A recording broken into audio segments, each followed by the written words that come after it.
بسم اللہ الرحمن الرحیم۔ کہ جنت میں ایک ایک درخت ایسا ہے کہ اگر ایک گھوڑ سوار 100 سال تک، صحیح بخاری میں آتا ہے، 100 سال تک گھوڑے پہ بھاگتا رہے، اس کے سائے سے باہر نہیں نکل سکتا۔ یہ جناب سائز ہے ایک درخت کا، سب ایک درخت کا، تو کائنات پھر کتنی بڑی ہے۔ بخاری مسلم میں آتا ہے جو سب سے آخر میں جنت میں جائے گا نا دوزخ سے نکال کے، وہ سب سے ادنا درجے کا جنتی ہوگا۔ لاکھوں کروڑوں سال دوزخ میں جلے گا، جب اس کے سارے گناہ دھل جائیں گے دوزخ کے عذاب کے بس، اور آپ بس اس کے پلے صرف یہ نیکی ہوگی، اس نے زندگی میں ایک دفعہ لا الہ الا اللہ کہا ہوگا، بس یہ کلمہ اس نے پڑھ لیا، لا الہ الا اللہ محمد رسول اللہ، یا اپنے بھی وقت کے پیغمبر پہ جو اپنے زمانے میں امتوں کے تھے ان پہ ایمان لائے ہوں گے۔ تو جیسے ہی اس کو، بخاری مسلم کے الفاظ ہیں، دوزخ سے نکالا جائے گا، اللہ تعالیٰ فرمائے گا ہاں بھائی تیرے لیے زمین سے 10 گنا بڑی جنت۔ تو کہے گا یا اللہ تو خدا ہو کے میرے ساتھ مذاق کرتا ہے؟ تو بخاری مسلم کے الفاظ ہیں کہ اللہ تعالیٰ اپنی شان کے لائق مسکرائے گا اس کی بات کے اوپر۔ اللہ فرمائے گا مذاق نہیں کر رہا، حقیقت بات ہے کہ جو یہ روئے ارض ہے، یہ جو میریکل پلانٹ ارتھ ہے، اس سے 10 گنا بڑی جنت ہے اس شخص کے لیے جو سب سے آخری درجے کا جنتی۔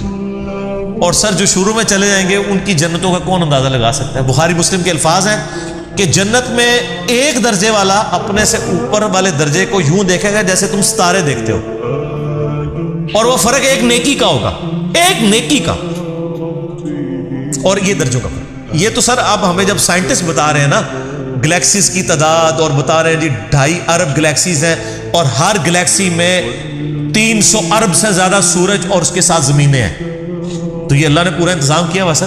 اس وقت بھی جتنی کائنات ڈسکور ہو چکی ہے نا، اگر یہی جنتیوں میں بانٹ دی جائے نا تو یہ بھی اس سے بڑی ہے۔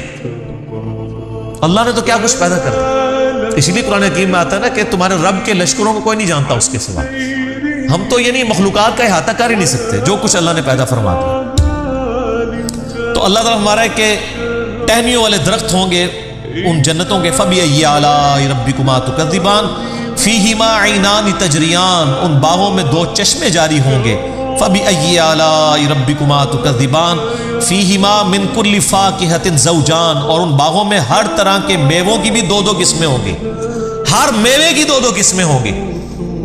اللہ اکبر۔ فَبِأَيِّ آلَاءِ رَبِّكُمَا تُكَذِّبَانِ مُتَّكِئِينَ عَلَى فُرُشٍ بَطَائِنُهَا مِنْ اسْتَبْرَقٍ، جو جنتی ہیں وہ تکیہ لگائے بیٹھے ہوں گے بستروں پر جن کے استر جو ہیں وہ گاڑے ریشم کے ہوں گے۔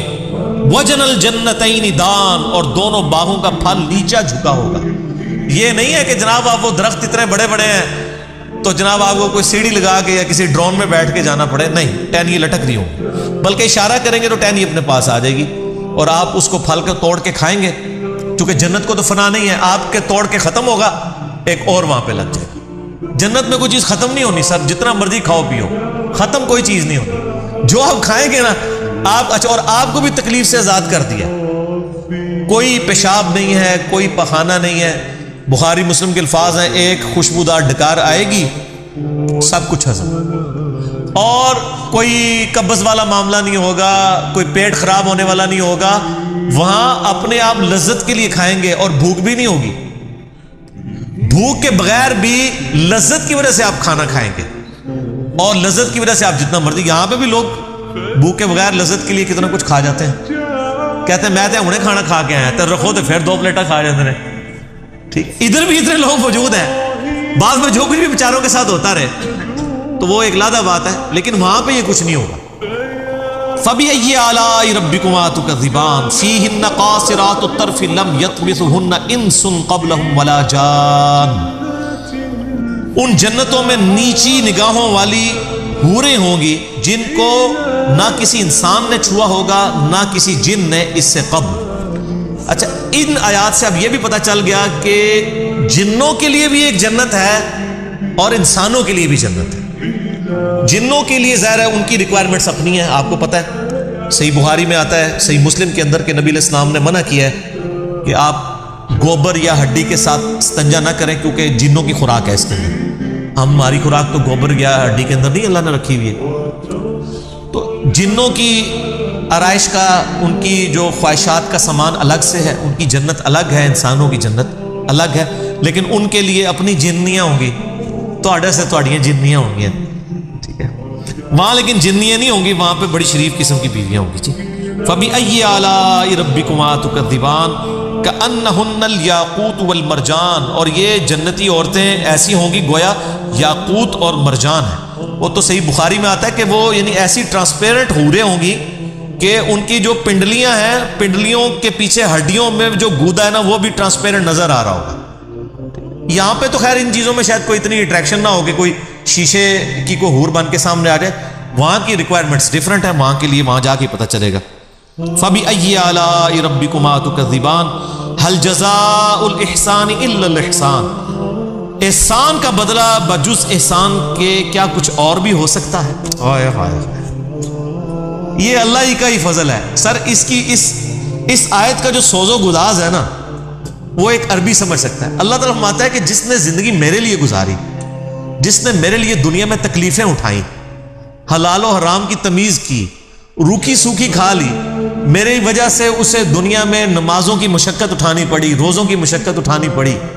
جس نے اتنا احسان کیا ہے، اللہ پہ تو نہیں کیا لیکن اللہ تعالیٰ قدردان ہے. اللہ فرماتا ہے جس نے اس طرح کا احسان کیا ہو تو کیا اس کا بدلہ میری طرف سے احسان کے علاوہ کچھ اور ہو سکتا ہے کہ میں بھی اس کے ساتھ ویسے ہی احسان کروں؟